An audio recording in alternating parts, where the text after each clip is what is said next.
Socdaalka nabadeynta iyo wacyigelinta hogaaminaya Islaam Bashiir Islaan Cabdulle oo helay Imaan Cabdiwahaab Caaqil Maxamed Gurey nabadoono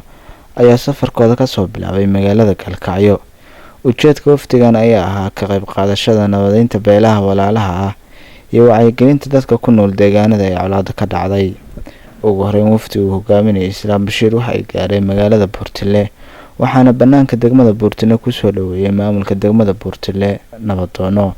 Soo dhaweynta kadib ergada nabadeynta oo horkacaya Islaam Bashiir waxay kulmo ballaaran la qaateen bulshada ku nool deegaankaasi iyo guddiga dhexdhexaadinta ah ee ismada Jubbaland in la isku yimaado wada hadallo nabadeed ee labada dhinac ee walaalaha waxgaradkooda ee ismadooda. Colaadan hadda ka soo cusboonaatay deegaanada Qorile iyo Cariska ayaa mid bilaabatay 10 sano ka hor waxaana guddiga wacyigelinta hadda dhexda guntiga u xirteen in dhammaan la soo afjaro bulshada walaalaha ee ka dhex shaqeeya shaydaanka. shirkan galabta goboshaan waxaa dhigay Islaam Bashiir Islaan Cabdulle wafdi oo hogaaminayay oo nooga yimid gobolka Mudug. waxaan mahad iyo bogaadin kusoo jeedinayaa martidii iyo ismadii meelaha kala duwan nooga yimid ee u yimid inay xalliyaan khilaafaadka ka jira dadka walaalaha oo halkan dhiigooda isku daajiyay وحمارة يعني جاء وحان مر لبادي مسد حاد أمها العلمها إياه أيضا وقت قودي يدنهودي يصوهري إني حلق الجاران أهلت عن هذا أفضل الدفترين تدفع ولا لها إجلاسة الكلمات إني مصلحات كدحدانيان إلى أين محمد غفري إلى أين سوشا شوفوا إليه عاقران وحي كفائيا أجري حسنات بأوبر مهيا الدنيا دمت انت ولاك قدر وتاريخ قدر وحي شيء دونان إليه دب كشقي مصلحات قائمة راح يميل دونان قال هذا أنا أقول لك يقول دونه أنا أقول الله يأخذ دمدة وحان تريمنا إن المهلكة سفرة الدردال أنه رسول بشيء إيه لماذا ولا لماذا ولا جاي إسلام تنوى نقد حيثا taasna waa mid aan idinka mahad celin doono haddii ilaahay idmo shirka waa furan yahay. asalaamu calaykum waraxmatullahi wabarakaatu. aad iyo aad umaadsanyaa guddoomiyaha degmadu haatana waxaan kusoo dhaweynayaa nabadoon Bashiir Maxamuud Ormane. waxaan leeyahay asalaamu calaykum waraxmatullaahi wabarakaatu. marka xigana goboshaan waa sida la sheegay anugu waxaan ka mid ahay odayaasha Cumar Maxamuud oo hadda halkaan ku sugan. waxaanu leenahay marka koowaad waxaan soo dhaweynaynaa ismada maxaa ku idhahdaa Daaro iyo Meheri oo ilaa Kismaayo ilaa Boosaaso ilaa meel walba inta u dhaxaysa isaga yimid hawshay u yimaadeen oo ay ilaa iyo kollayba 12 bari intii ahayd la gaalabaxayay meel walbana laga imaanayay safarada dheer loo soo galay kuwa dhow loo galay meel walba la isaga yimid wax ka qabadkeedu in badan hadda la soo gudbay oo wanaag ah. waxaan leenahay aad iyo aad baa ugu mahadsan tihiin waana idin soo dhaweynaynaa. inta dambana waxaan rajaynaynaa inay wanaaggaas ku sii taranto oo ay ku sii socoto xagga iyagana waxaan leenahay oo aan rajaynaynaa in mar walba aad kala qoontaan wada shaqayn iyo wanaag soo dhaweyn iyo maxaa ku idhahdaa gacan qabad iyo garabgal inaad kala qoontaan baan aad iyo aad u rajaynaynaa. iskuna taxallujinaynaa haddii rabbi idmo. wixii dhacay waa ka wada xunnahay. dagaal sokeeyuu ahaa waa waxa isu keenay nin walba meeshiisu ka soo qaatay. sababta la isugu yimidna waxaa weeye laga xun yahay intiiba ka dhex dhacay waqtigeeduna waa ka xun tahay. waxgaradkeeda iyo waxeeda waa yeelkaagii waa ay ka xun yihiin. waxaanu leenahay intaas ka xumaanta marka wax dhacaan oo la yidhaha waxaa waa ka xunna horta ilaahay baa qadaray wuxuu qadar bay ku socdaan. waxa laga xun yahay laakiin qadarta ilaahay ma aha. waa waxa shaydaan ka shaqeeyey iyo dadka uu qoorta isku geliyey iyo dadka ehelkaah uu kala dilay oo isku dilay iyada weeye shaqadiisa weeye waxa laga xun yahay. ninkaas shaydaan la yidhaahdo shaqadiisa weeye waxa laga xun yahay iyo hawlaha u toosay oo uu qabto dadka ehelkaa ka dhex qabtay weeye waxa laga xun yahay. waxaanu rabnaa ama rajaynaynaa ilaahna ka baryaynaa wax dambe u toosa oo dhexdeeda kaga guulaysta inaysan jirin intaasayna kaga ekaato aad baa u mahadsantihiin waynu soo dhawaynaynaa waynula shaqaynaynaa waynu garab taagannahay ajar iyo xasanaad iyo adduun iyo aakhirabaan allah idinka siiyo safaradiinna aad meelaha kala duwan ku timaadeen asalaamu calaykum waraxmatullahi wabarakaatu aad iyo aad u mahadsanyahay nabadoono haatana waxaan soo dhaweeyaa nabadoono maxamed xasan waxaan aada ugu faraxsanahay waajibna ah dhammaanta dhibato ah shaqaaqadaas yar oo ka dhacday dhexdeenna xilliga maanta lagu jiro xilli adag ah oo shaqaaqooyinka ayna maanta dul saaran tiro badan yihiin dhinac walbaba in maanta Jubbaland iyo Puntland dhibaata dhexdeeda ka abuuranto dadka ehelkaa dhexdooda ka dhacdo ay garan waayaan maanta shaqooyinka iyo dhibaatooyinka jira oo dhinac walbaba ah inuu dhexdeeda ku soo noqdo aad waxa weeye wax naxdin weyn oo aan ka xunnahay intaa isugu timidna waxaan leenahay laa shukra calaa waajib in ku beernay oo idiyakay weeye waa ku soo dhalaadeen oo meelahaasoo kaga timaadeen oo kala duwan annaguna inta yadii haatana ka dhexdhaaday oo arrada ka dhowoy waxaanu diyaar u nahay in arrintaas meeshay marayso lagu soo dafro oo dhinac kastaba iyadoo laga eegahayo la dhammaystiro intii lagu timid iyo annaguna aynu isgarabsanno isdhinac taagno hawshaas sidaynu u soo kacnada waqtiga dheer iyo socodka dheer iyo dhibaatada dheer iyo kharashka dheer aada u soo madheen inta ka timid oo dhan dhammaantood iyo intii joogtayba maanta waajib waxa aanaa shukra calaa waajib inaynu isu taagno mudeyno wixii dhexdeen ah oo dhibaataa xallinno ka wanaagowno wixii wada oo shaydaan wada ah aan garasho iyo caqligeed lahayn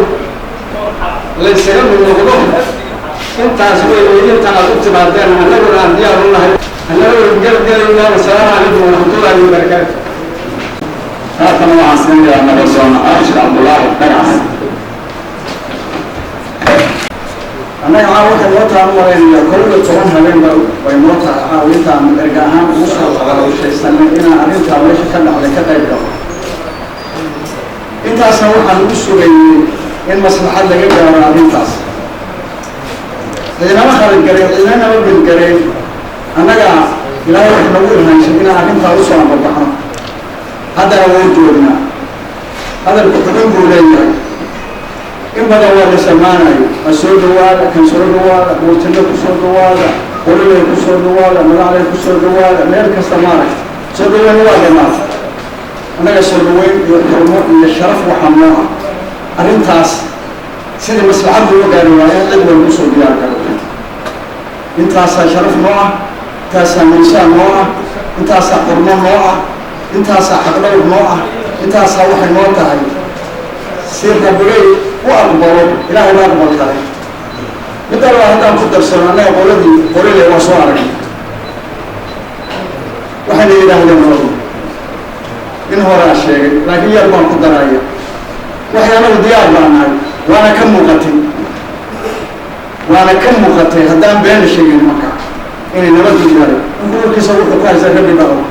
laakiin kolle aragtidaa la xisaaba qoladiinatan hadda maaragtaan la joogno ogaa in kastoo aanu lahayn waa raagay oo ilaah baa gabarta idin keenay waxaan idinka doonaynaa maslaxadda nimankaasu ay doonayaan odayaal badan haddeer oo ka hadlamay saddex oday waa caddeeyeen laakiin waxaan doonayaa dhammaan idinkoo u dhan isima leh odayaal leh halkasnimo leh ganacsi leh arrintaas in loo dhammaado waa idinka doonaynaa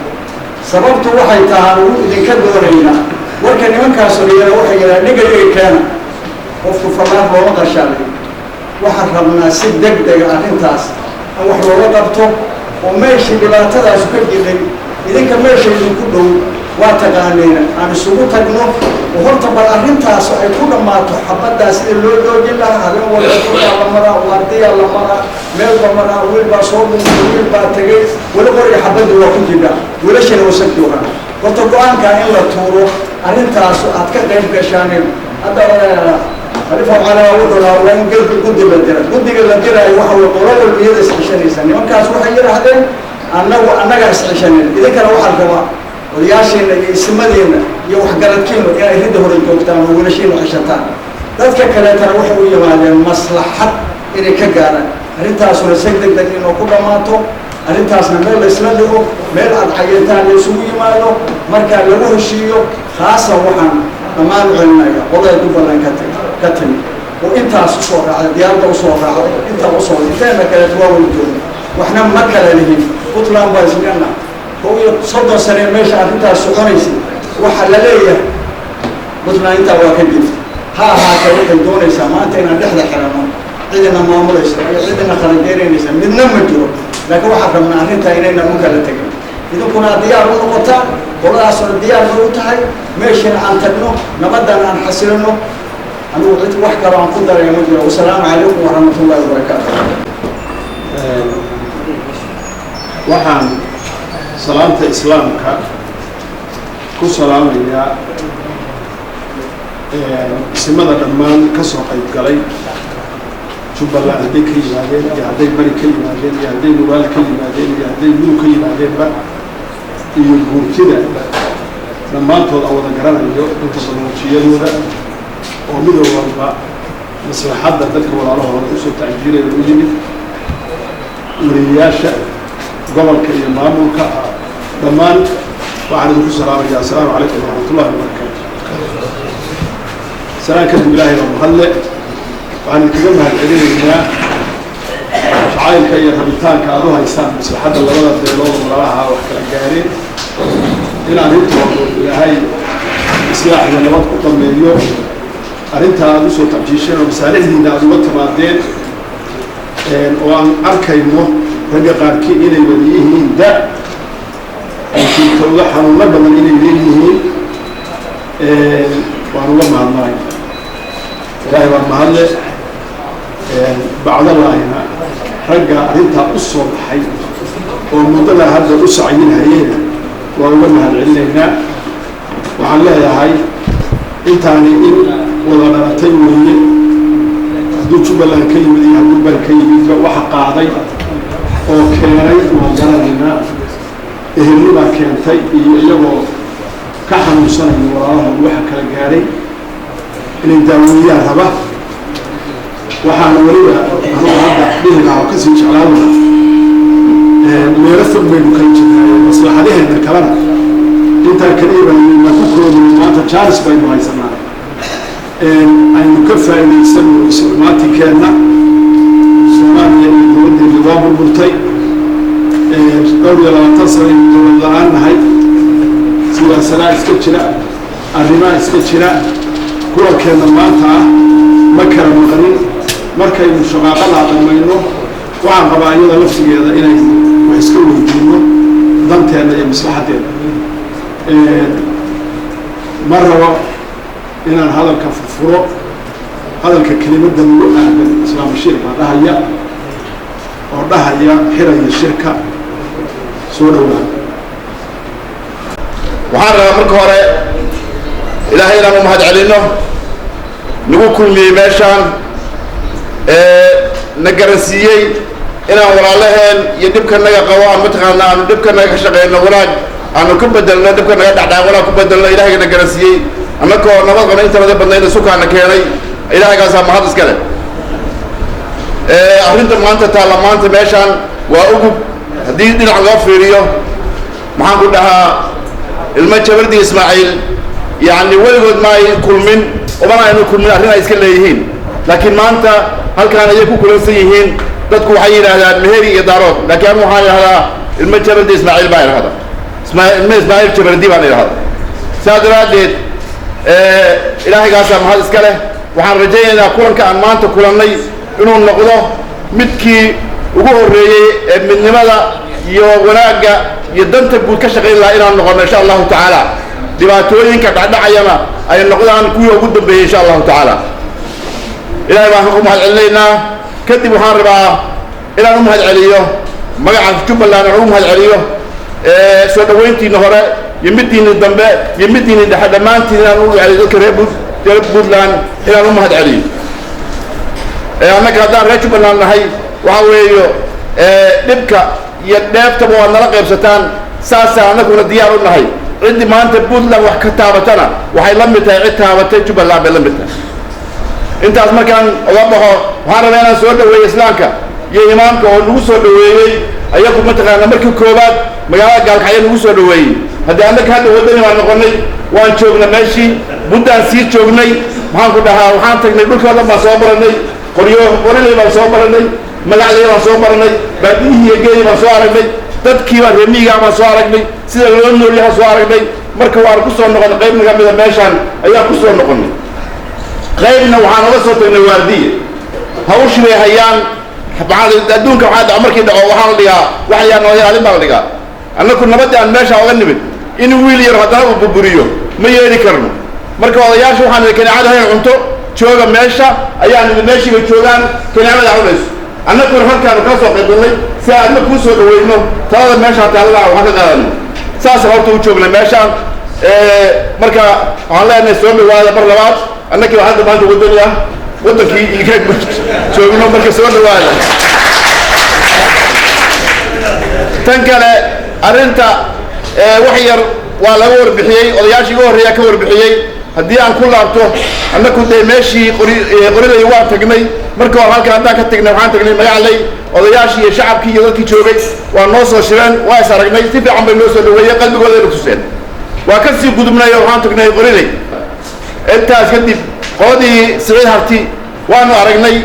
qalbigoodayna tuseen waana soo dhaweeyeen waxay noo sheegeen inay dhan yihiin taladoodina ay dhan tahay ay mataqaanaa qoladii maxaan ku dhahaa ayaku ay ka socdeenna ay ka qaateen maxaan ku dhahaa waxa laala wixii talahayd ay iyaka ku wareejiyeen diyaarna ay u yihiin inay iyakuna ay mataqaana dhiggoodana la helo sidoo kale sidaas daraaddeed ayaa la soo laabtay qoladaas waxaa la yidhi ma wanaagsan tihiin waa loo mahad celiyey annaga reer jubbaland qaarkana looga soo tegey annagu intanada kalena waa soo baxnay halkaan nimin si loo tasho sababteeta arrintan maanta arrin caadiya ma aha anna horay dhowr goor baan u sheegay waa kansarka waa loo dhintaa waxa weeye ma dhammaado qofku hadduu meel yar ooga dhaco wuu ku sii socdaa waxaan rabnaa marka insha allahu tacaala inaan inta goyno gubnaan doonayna inaan inta goyno gubno midnimadii ilmaha maxaan ku dhahaa gabadhii ismaaciilna u gudubno soomaalida midayno dadkoo dhan dhankayna sugayaan wajazaaka allahu khayr wasalaamu calaykum waraxmat ullahi wabarakaatu كبعد ما هو يسوي دوينا يا إسلام بشير إسلام بالله سوسك المقدرة سنة لما أنت الله ينفع فإذا لما أنت إسلام الله ينوفر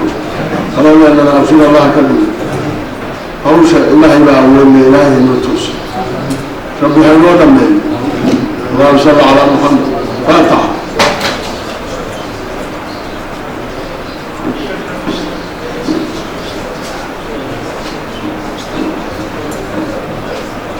إذا كذب قال من دل يمان وحكره من دل يمان أوشى والنسوق له هذه وقومها العلمية لا تكسر بالمليء إركعه ما يجمله من سليم وعلوم أهلنا يمكننا الجدول اسم رامسه وأن له وحتوسنه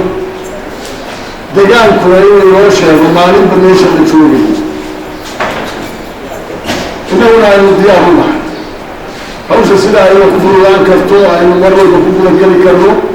maalinba meesha la joogayo waqti walba waxa la qabanayo oo degdega tanoo kale dib looga dhigo waqtina male culaysku waa badan yahay dhan kastaba intaasaynu u baahannahay haatanna waxaan kaga baxayaa ilaahay abshinta aynu ku toosiyo islaam bashiir ku wareejiyo asalaamu calaykum المرسلين سيدنا محمد وعلى آله وصحبه أجمعين marka ugu horeysa isimada gudoomiyaha gobolka iyo gudoomiyaha degmada nabadoonnada iyo khiyaarta sharafta leh ee kulankan galabta isugu timid waxaan idinku salaamayaa salaanta islaamka asalaamu calaykum waraxmat ullaahi tacaala wabarakaatu ilaahay baa mahadleh sukan keenay inagoo nabad qabna caafimaad qabna deegaanadeennii mid ka mid ah ina ku kulmiyey isuguna nimid xaalad jirta oo dadkeena ka dhex jira idinkoo ka kala yimid deegaano aada u kala fog oo ay ugu fog tahay ergadii walaalaheen ahayd ee ka timid deegaanka Jubbaland inagu inteena kale deegaamada aynu ka kala nimid waa Puntland haba kala fogaan laakiin iyagu cirifyada Soomaaliya mid ka mid ah ay ka yimaadeen mudnaan gaar ah leeyihiin waxaad u timaadeen dhacdadii halkan ka dhacday oo dadka ehelka oo walaalaha ah oo la sifeeyey sida ay isku yihiin oo dhalasho wadaaga oo deegaan wadaaga oo diin wadaaga oo shaydaan isku fidneeyey oo run ahaantii inta wax dhacda laga xumaado aynu ka xunnahay xumaantaas aynu ka xunnahay darteedna hadda ay tahay waxaynu isugu nimid arrintaas wax badan bay soo noqnoqotay muddo dheer bay jireen maantase meesha ay taagan tahay marna ma soo marin waana sida hadde loogu soo gurmaday iyadoo la qiimeynayo culayskeeda iyo baaxaddeeda iyo waxyeeladeeda iyo wixii ka dhacay meeshaas annagu markaa haddii lahay idmo waxaan galabta kulankaan u qabanay inaan idin caddayno mowqifkayada aan meeshaas ka qabno oo marar badan deegaamadii aada madheen oo buurtila ka mid tahay oo deegaamada xagga ka jira ay ka mid tahay intii aad kala kulanteen aanu rabno inaan sii xoojino oo ah in fitnada halkaa ka jira aan diyaar u nahay inay dhammaato inaynu ka wada shaqayno qof walbana hadda meesha kaga aadanu ka qaadan doono waa wax waajibana ku ah dhammaanteen haddii la isku fiirsadana waa dembi haddii laga shaqeeyana waa khayr yaajir sidaas marka hadday tahay waxaa loo baahan yahay hadde tartiibtii iyo qorshihii iyo farsamadii loogu gudbi lahaa isimada iyo cuqaasha iyo waxgaradka haddee yimid oo hawshaas u yimid bay hawshaasi xooggeedu u yaalaa inay farsamadeeda keento meeshii lagu kulmi lahaa go-aamiso waktigii la kulmi lahaa go-aamiso ciddii xeerbeegti iyo hadde guddi ka noqon lahaa ay iska xulaan annaguna markaas waxaan diyaar u nahay waxa laale iyo wixii dadaalkooda ah iyo shaqada ay qabtaan inaan soo dhaweyno taladooda iyo soo jeedintoodana haddii ilaahay u idmaan tixgeliyo lana shaqeyno innagu isku dad baynu nahay dad isku hal magaca baynu nahay dadka deegaankaas hadda dhibaatadu ka dhacday joogaan dad ehela weeye dad isku famila weeye ninkii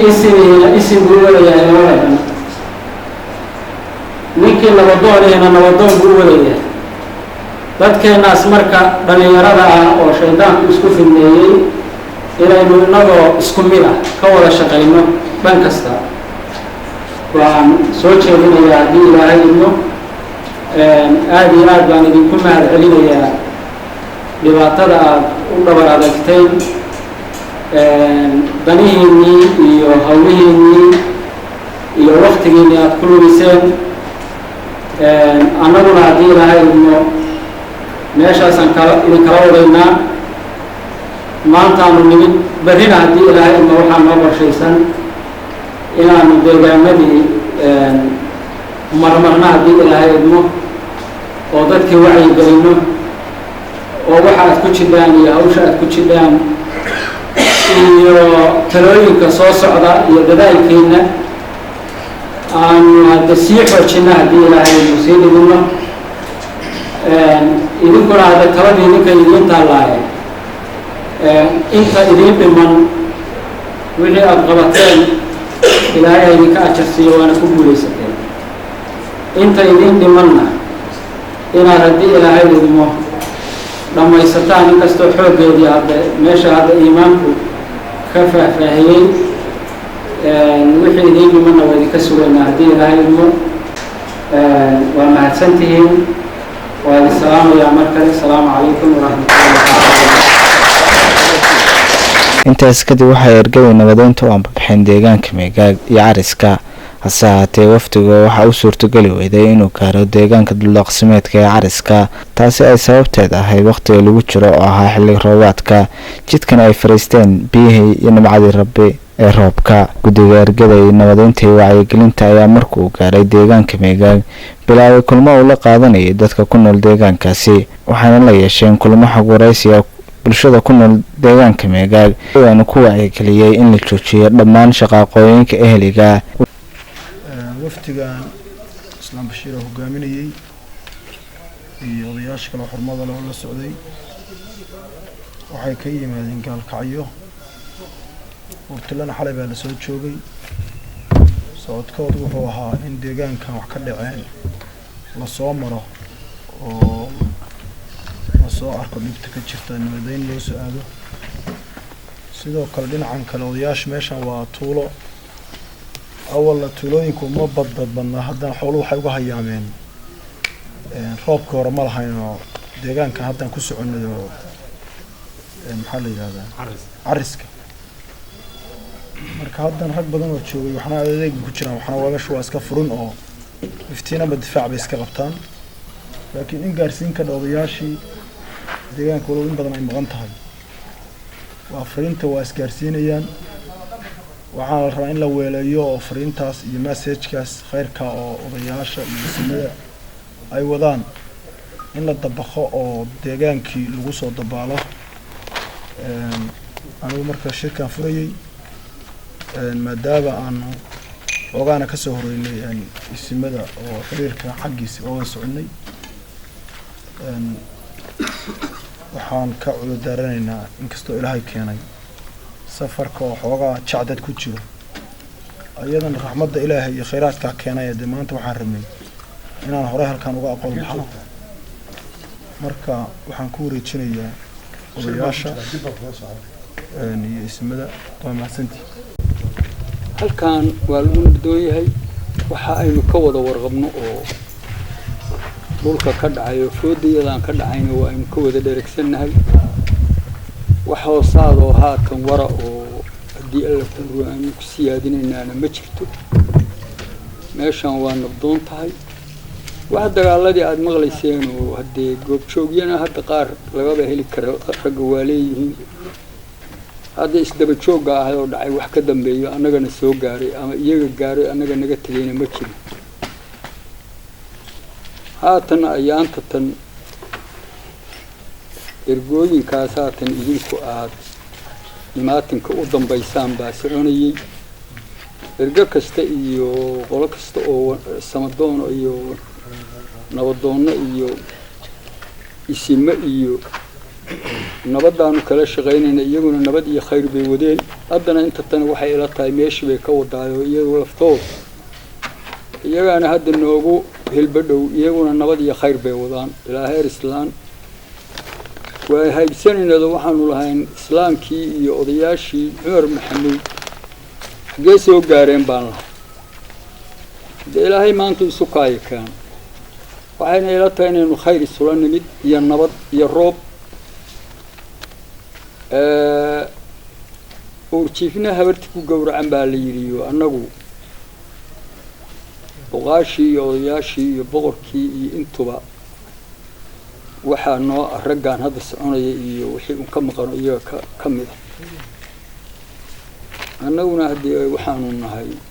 qabiiladii kale oo ka dambaysay oo talana ma kala dhahin talada guud iyo wanaajinta iyo gacan marinta iyo talada looga dambeeya iyo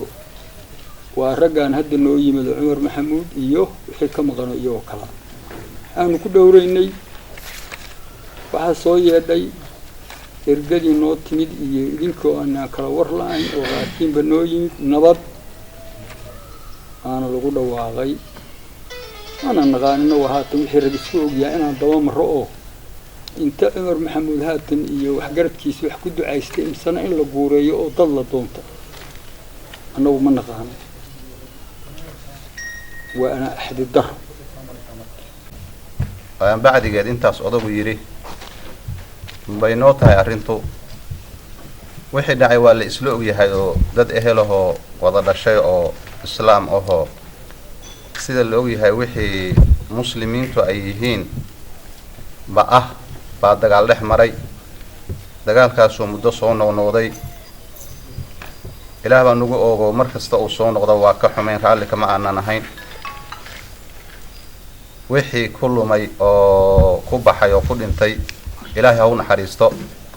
waxay ka tageen ilaahay sabir iyo iimaan ha ka siiyo waa ka tacsiyeynaynaa waxaan ognahay wax shaydaanku ku bi'iyey ummadda muslimiinta oo walaalaha inay yihiin wax qadar ahoo iska dhacay inay yihiin labada dhinacba kuma faraxsanin wixii ka dhintay haddana waxaan ilaahay ka baryaynaa mar dambe ilaahay inuusan nagu soo celin ilaahay nabad noogu bedelo wax bini aadamku qaadi karo ma aha waxaan tabar u leenahay ma aha wax la ogyahay weeyo oo yani haddii dagaal waxunbaa ku ba'ah wax kuma hagaagsanaadaan ilaahay muwaafaqo khayr qabta inuuna siiyo baan ilaahay weydiisanaynaa inta noo adimeynayso islaamka oo muslimiinta oo xigtada oo cuqaasha oo isimada oo waxgaradkaan ilaahay ayido ilaahay noo xoojiyo marar badan bay naga sirgaxatay maanta ilaahay guusha nala kulmiyo ilaahay intaasaan weydiisanaynaa wixii dhacayna waa ka xunnahay wax dambana diyaar uma nihin intii horey noogu timid waxaan u sheegnay inaan nabadda diyaar u nahay geed dheer iyo geed dhow meeshay fuushan tahayba inaan ugu tagno inaan diyaar u nahay inaan ka shaqaynayno waxyaabihii ugu soo horeeyeyna sidaa odagu taabtay hadday wax dhaceen annagu wax dambe oo raadraaca ma aanan yeelanin ma aanan guuraynin cid ma aanan dirin kulama aanan talinin waxaan isku waansanaynay qof walba meesha uu joogo naftiisa inuu ku ilaalsado difaaciisa isaga jiro halkiisaas uu naftiisa iyo maalkiisa ku waardiyeysto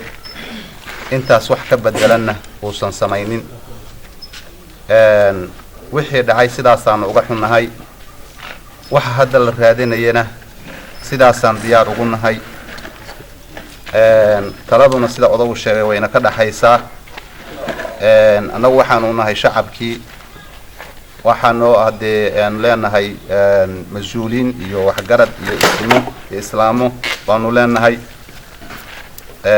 waan uga dambaynaa arrinta waan uga dambaynaa cid kasta oo meel dhow ama ha ka timaada ama meel dheer ha ka timaadee nabaddaa ka qayb qaadanaysana waxaan ku soo dhawaynaynaa sacabo furan qalbi wanaagsan la shaqayn aad iyo aad inaan raalli uga nahay laakiin turjumaadaydu haddaan ka turjumo wax qalbiga ku jira ama inta hadda aan isku ujeeddada nahay oo aan sheekada wadaagno waxa aan isuguna ognahay waa nabad ilaahu nabad noo naadi nabad baan ilaah ku weydiisan ilaahu nabad baan ku weydiisan sidaas baan hadalka uga tegayaa wassalaamu calaykum waraxmatullaahi wabarakaatu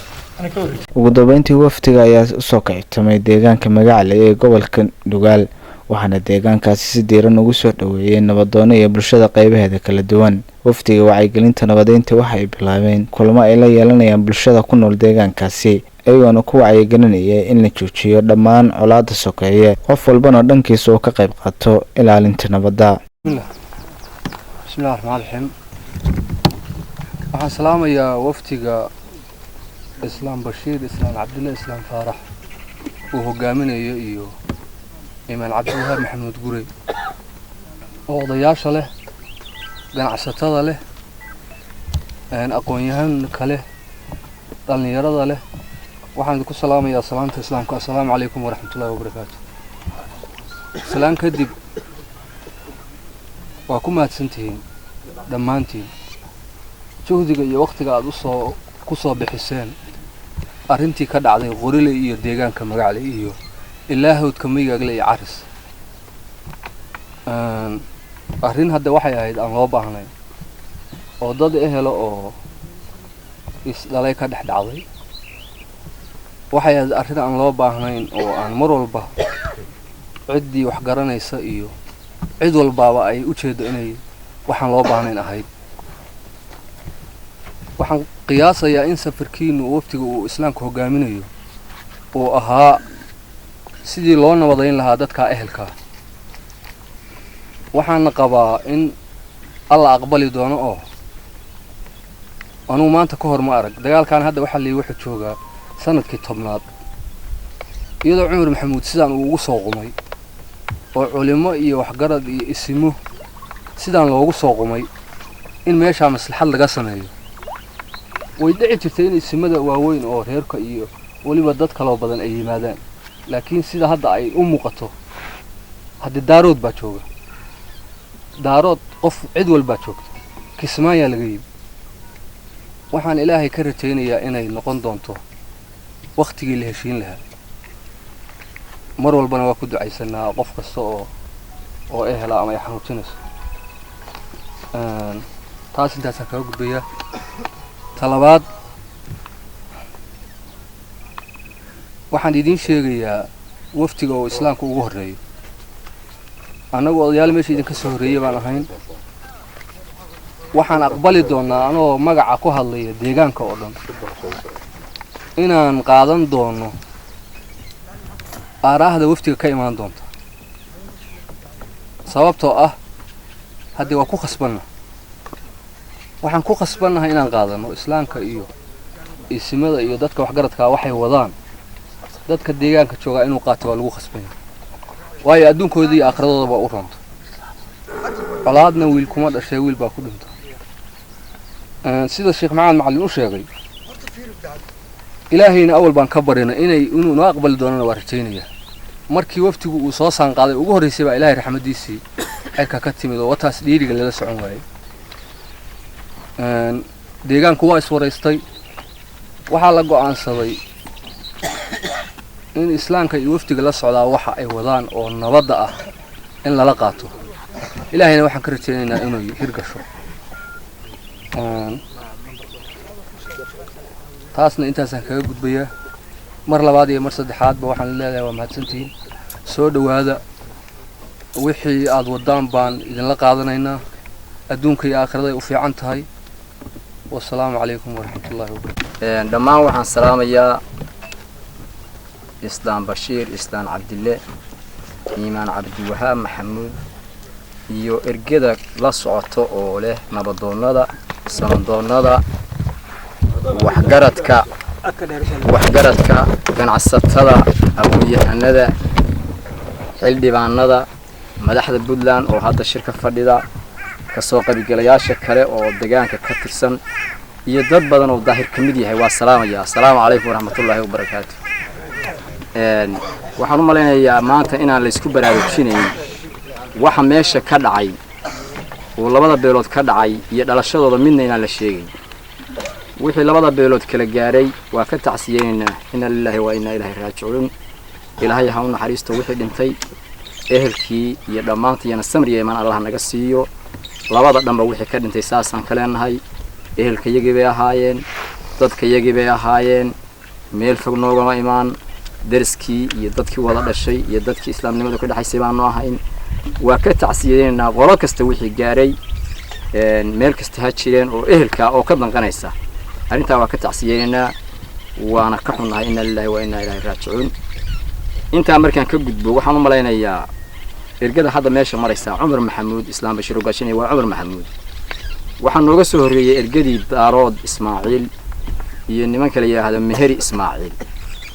waa qabiil Daarood marka la yiraahdo hadda ka baxsano Meheri Ismaaciil weligiin nooma imaan laakiin Daarood Ismaaciil waa imaan jiray waa aqbalan tahay marka nabadaan ilaahna waxaan ka baryaynaa nabad inuu ka keeno waan la qaadanay iyaga waxaan la qaadanay waliba si niyad leh waxaana aad iyo aad noo sii dhiirigeliyey oo qof kastoo islaama ku qanci karaa ninka ka yimid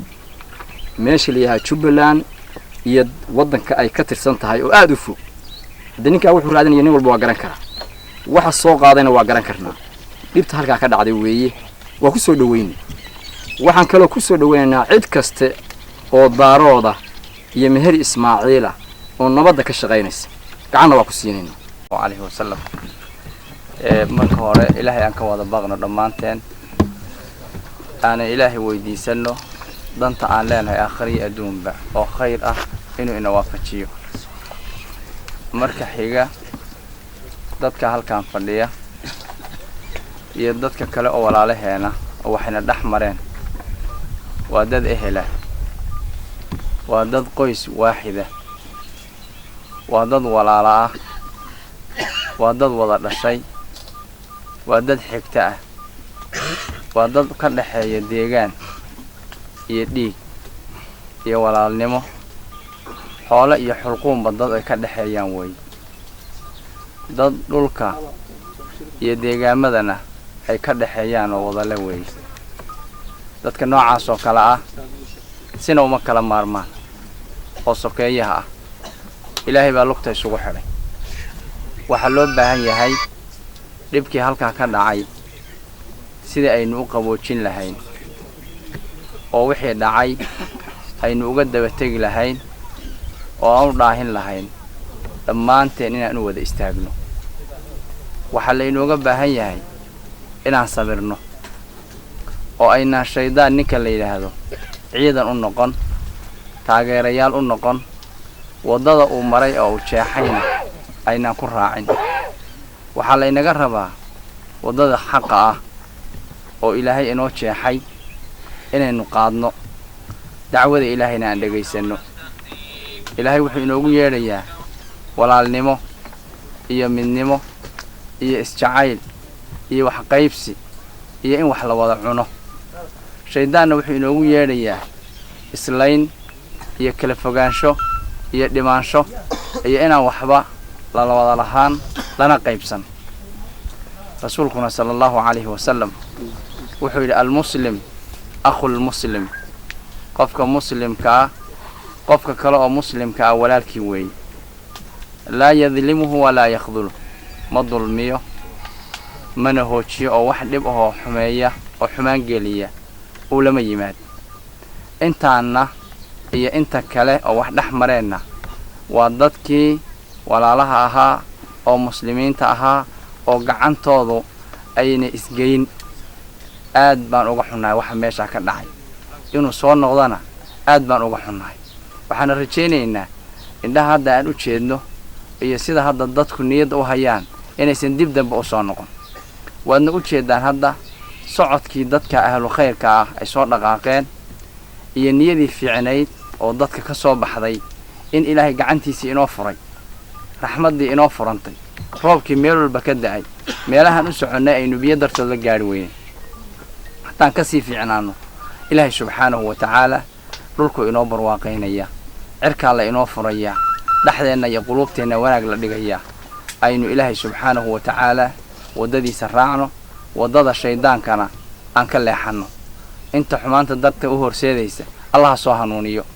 inta wanaaga dadka u horseedaysana Allah taageero aad baad mahadsantii wassalaamu alaykum waraxmatullaahi wabarakaatuh rasuulullaahi sallallahu alayhi wasallam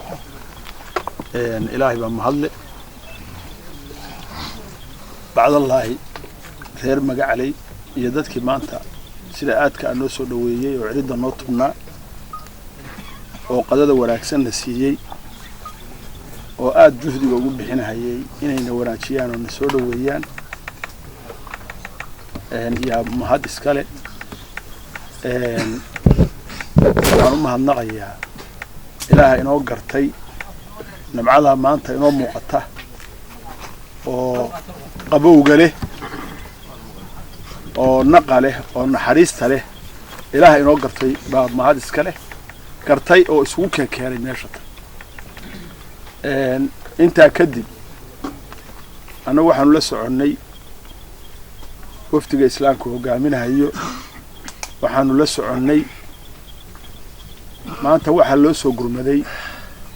shaqaqadii innaga iyo walaalaheen dhex martay oo muddada dheer socotay oo dadka badan ku dhintay dadkaa dad wada dhashay weeye waa qadarayd inay sidaa arrintu u dhacdo laakiin ma mudnayn inaynu innaga iyo walaalaheen diriro ilaahay baa is qadaray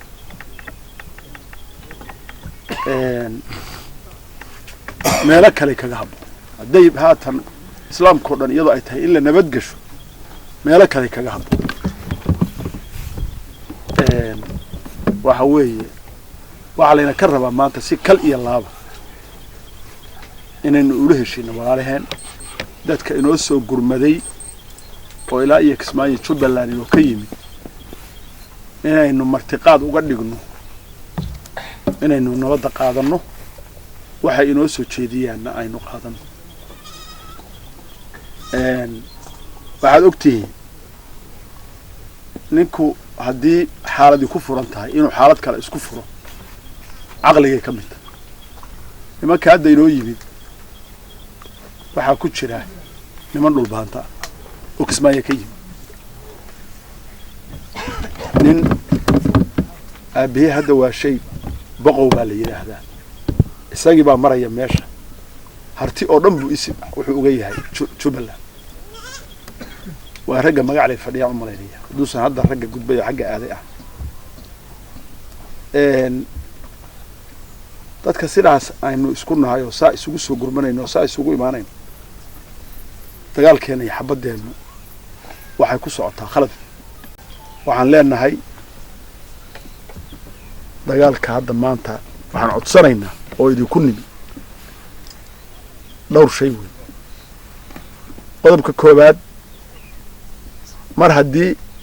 la idin yimid haata waxa meesha loo maraya waxa weeye arrintii waa la galayaa isimaa galaya guurti baa galaysa waxgarad baa galaya ciddii markii hadda hawshaa hadda loo gacan qaaday jabisa oo dadkii arrintii ku jiro ismadii hawshii ku jiraan jabisa waxa weeye cara rabbina waa ka ratimaysaa cara iyagana waa ka ratimaysaa ganaax aan la koobi karina waa ka ratimaysaa waxaa kaloo la rabaa in loo diyaar garoobo wixii xukun ah oo maanta dadka daaroodka ay xukumo dhig iyo dhaqanba inaynu u diyaar garowno dhinaceena inaynu ka bixin anigu intaasaan odhan lahaa islaam bashiir baan kusoo dhaweynayaa insha allah billahi kariim بسم الله الرحمن الرحيم marka ugu horeysa odayaasha iyo waxgaradka dhalinyarada iyo culimada dadweynaha deegaankan magacley iyo agagaarkeeda dega rag iyo gabdhawa dhamaantiin waxaan idinku salaamayaa salaanta islaamka assalaamu calaykum waraxmatullaahi tacaala wabarakaatu salaan ka bacdi ilaahay baa mahad leh maantay galabtay halkaan ina ku kulmiyey qabow iyo raxmad iyo roob iyo caafimaad iyo nabad intaas isugu keenay baan u mahad celinaynaa alxamdulilaahi rabbil caalamiin intaas ka bacdi annagu waxaanu ahayn wafdigii laydiin sheegay waxaan ka kala nimid deegaamo kala fogfog oo boosaaso u shishayso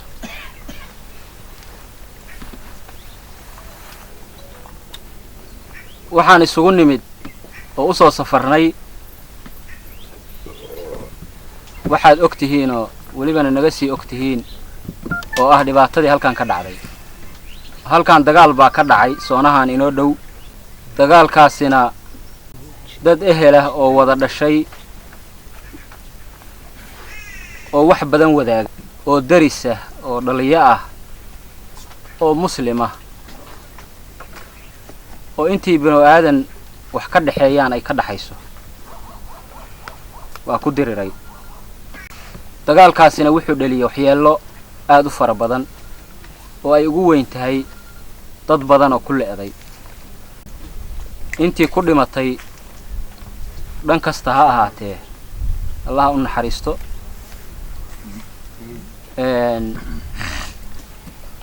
hadda dhinta hadda xisaabtooduna ilaahay bay la jidhaa ilaahay ha u dambi dhaafo intii ku dhaawacantayna ilaahay ha caafimaadiyo safarkayagaas nabadeed waxaan ka soo bilownay Buurtile waxaanu ugu nimid isimo iyo guurti fara badan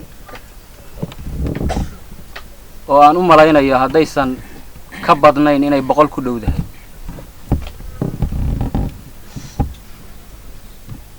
oo u yimid xaaladan oo markay maqleen iyagu isa soo xilqaamay oo isa soo kharash gareeyay oo aan cid kula talin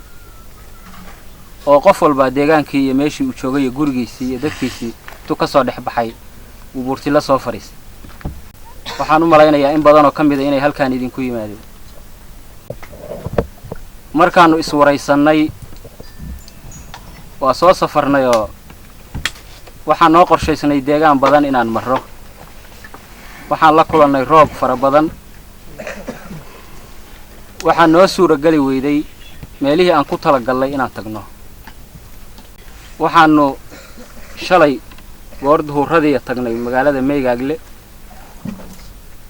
waxgaradkii iyo odayaashii iyo dhalinyaradii iyo dadkii joogay waana soo dhaweeyeen waana la shirnay waana is afgaran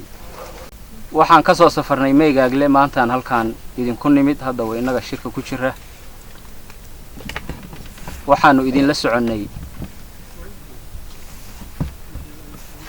dhibaatada halka ka dhacday inaan wax dambe lagu darin oo halkaas lagu dabro oo aan wax dhibaato la geysan haddii la idin geysto oo wax idin ku yimaadaan inaan jawaab laga bixin degdeg ah ee talada la isku simo oo aan sidii la yeeli jiray aan isla markiiba la yaacin taladu hadda idinka kaliya idinkuma koobna annagu waa idinkula jiraa dad badan oo guurtiya oo fara badanna deegaankeena ay joogaan wayna ku dhex jiraan Cumar Maxamuud iyo Bahar Arsame qaar baa halkaan jooga oo degan oo ay hoy u tahay oo degay walibana meelo fogfog ka yimid oo Kismaayo ka yimid iyo meelo ka shisheeya nin baa xalay igu lahaa Gaarisa meel u dhow baa reerkayga iyo xoolahayga jooga oo aan deganahay dadkaas oo dhan baa talada in la wadaaga oo ehelkeena hadday marka wax idinku yimaadaan hal lagu simo iyaga tilaabo ka qaadaya yaan la degdegin idinkana hadde waxaan rabnaa inaynu ku kala tagno oo go'aansano galabta inaan wax tilaabo alla qaadin wixii hadda dhici lahaa dhace wixii la geysan lahaa la geysay wax badan oo culaysyo baa jira intaas in lagu koobo arintaas waxa inta ku xigtaa hadday arintaas sidaas ku dhamaato in laga wada hadlo wixii dhacay waxa imaan doonta in gogol la isugu yimaado haddii Ilaahay idmo gogoshaas ama deegaankeena ka dhici doontaa ama deegaanka Bahar Arsame ka dhici doontaa ama ehelka kale inoo yimid deegaamadooda mid kamid ah way ka dhici doontaa wali arintaasi ma soo bixin oo talay ku jira hadday noqoto deegaan inagu aynu leenahay inay ka dhacdo in loo diyaar garoobo kulankaas martigelintiisa iyo soo dhaweyntiisa iyo inta hawshiisu socoto iyo gogoshaasi inay si sharaf leh oo muuqata aynu uga qayb qaadano haddii meel kale ka dhacana inaynu diyaarsano dadkii inuu ka qayb geli lahaa waxaa kasii dambeeya hadda waa xukun waxba ina ka maqan waxna waa ina ku maqan yihiin intaba xukun baa ka dhici doona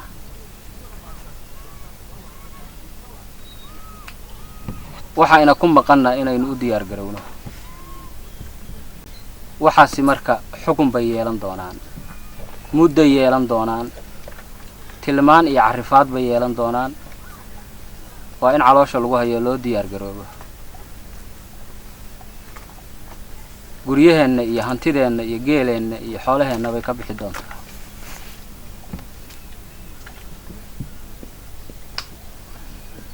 in lexajeclada iyo meel lagu sii xirto inta aan la gaarin waa loo baahan yahay loo diyaar garoobo haddii ilaahay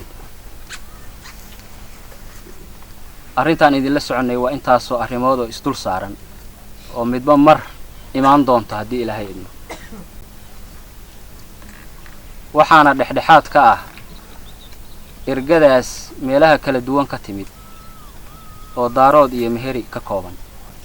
wixii maslaxad loo garto oo layna saaro